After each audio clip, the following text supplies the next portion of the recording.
journalist reveals Bob Lazar's astonishing claims, saying that extraterrestrials see humans as quote-unquote containers of souls.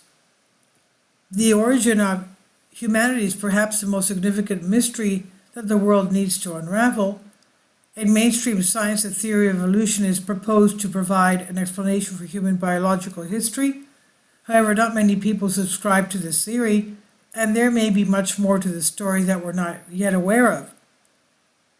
In episode number 2028 of the Joe Rogan podcast, the two current popular figures in ufology, Jeremy Corbell and George Knapp, discuss the possibility that humans were genetically engineered by non-human intelligence for nefarious purposes, and some individuals within the government are aware of this. Knapp also mentions that he knows someone high-ranking who told him that human conflicts, especially war, is sometimes intentionally designed by a malevolent non-human intelligence through manipulation. And during the podcast, George Knapp discussed Bob Lazar and mentioned that Lazar was told while working on the program that humans were viewed as extraterrestrials as a container of souls. This may sound bizarre and fictional to many people. However, Lazar can be seen saying the exact same thing in his 1989 interviews. These beings conveyed information about the capability of affecting the human brain to anesthetize the human body. This is done without any physical contact from a remote source. For this anesthesia to be accomplished, the brain has to be in a relaxed state, similar to that required for hypnosis. And if the brain is subject to any external stimulation, like stimulate drugs or loud music, this manipulation of the nervous system is ineffective. These beings said that man was the product of extremely corrected evolution. They said that man as a species had been genetically altered 65 times. They referred to humans as containers, yet I don't know what we're containers of. As I'm sure you know now, it was impossible for me to corroborate the information in the second section. And obviously, if this information is true, the ramifications are far-reaching, and you don't have to be a nuclear physicist to figure that out. In the podcast, Corbell discussed John Lear, who told him that aliens see us like a wine and our bodies are containers and our souls are being matured as like a commodity. Moreover, according to another bizarre theory that's been covered by researchers like Linda Moulton Howe and David Icke, etc., these non-human intelligence or extraterrestrials feed on human souls. It's my conclusion over the years that reincarnation is a trap. It's not that it doesn't exist, although I don't think it's quite the same as it's explained, a bit more subtle. Maybe I don't think it's a trap, said David Icke, whereas Linda said the recycling of souls in reincarnation is the machinery of the universe. Robert Allen Monroe, 1915 to 1995, was a radio broadcasting executive from Indiana known for his research into altered consciousness and founded the Monroe Institute. In 1971, his book Journey Out of the Body popularized the term out-of-body experience. In 1958, Monroe suffered a series of bizarre events, prompting him to seek medical advice, but doctors found him to be healthy.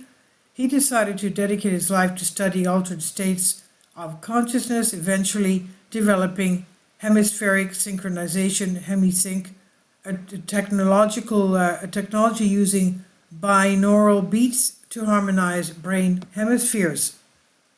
The U.S. government took an interest in Monroe's work and invited him to join a classified project called Gateway Process, aimed at using his techniques for remote viewing. And according to declassified files, this program aimed to alter consciousness, allowing participants to access intuitive knowledge in other dimensions. And during these experiments, participants sat in darkness wearing headphones and reported encountering interdimensional entities.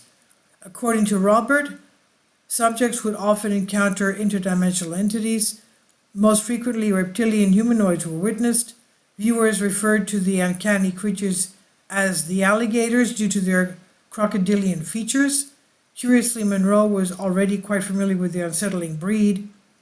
During countless expeditions, he observed identical saurian creatures, and for over 35 years he gathered insight about these startling beings.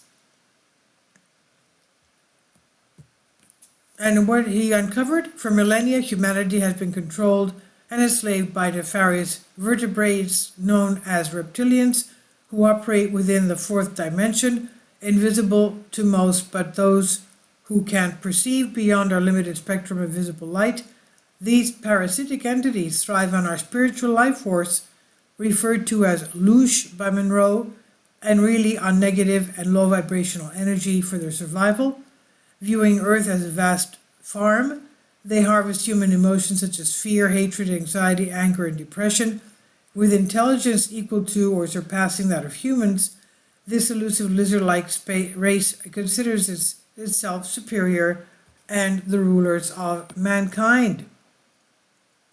Robert Monroe pursued transcendental endeavors until he passed away in 1995. His beliefs never changed, and he frequently warned of the sinister spiritual vampires. Gateway's revolutionary experiments continued throughout the 1980s. There's a case of a British woman named Samantha MacDonald who claimed that she had been repeatedly abducted by reptilians since her first contact in the 1990s, but on every abduction her memory was wiped by her abductors.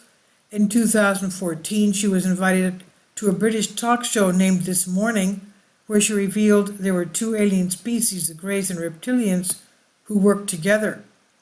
And she said that when she woke up, there were needle marks, scratches, and bruises on her body. She said, I've asked them what they want with me, and they said they have come to take me and my family.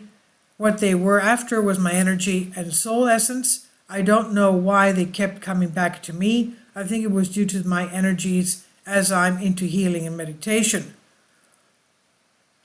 Dr. Ellis Silver, author of the book Humans Are Not From Earth, A Scientific Evaluation of Evidence, has a strong belief that life on Earth was sparked by aliens thousands of years ago, and he said mankind is supposedly the most highly developed species on the planet, yet is surprisingly unsuited and ill-equipped for Earth's environment, harmed by sunlight and strong dislike for naturally occurring foods, ridiculously high rates of chronic disease, and more. Ellis strongly believes that Earth was some kind of a galactic jail made by aliens to teach humans a behavior lesson. Similarly, in 2013, members of METI, that's Messaging Extraterrestrial Intelligence, a San Francisco-based research organization, convened in Paris and suggested that we could all be living in a galactic zoo run by aliens. Florence Rilon-Courceau, who is the METI director as well as the astrobiologist himself, said this puzzle of why we have not detected extraterrestrial life has been discussed often. And he said, but in this workshop's unique focus, many of the talks tackled a controversial explanation, first suggesting the 1970s called zoo hypothesis. METI President Douglas Vakoch weighed in by saying, perhaps extraterrestrials are watching humans on Earth much like we watch animals in a zoo. And METI researcher John Ball presented the zoo hypothesis in his 1973 paper when he wrote, extraterrestrial intelligence life may be almost ubiquitous, and he adds, the apparent failure of such life to interact with us may be understood in terms of hypothesis that they have set us aside as part of a wilderness area or zoo. He later wrote in another research paper, ETI may be discreetly and inconspicuously watching us, but not dabbling. Additionally, former U.S. Army counterintelligence special agent UFO advocate Louis Elizondo explained his reasoning behind claiming that UFO mysteries have made him sober. His speculative ideas are straight out of the middle 20th century science fiction, particularly so-called zoo hypothesis that appears in a number of stories at the time, imagining that Earth was essentially a zoo run by space aliens. This is by Vicky Verma Hausen-Wise, Please leave your comments, and thank you for your support. Please support my Patreon account. The daily posts are 5 videos daily, and they are totally different from what I have on my YouTube channel.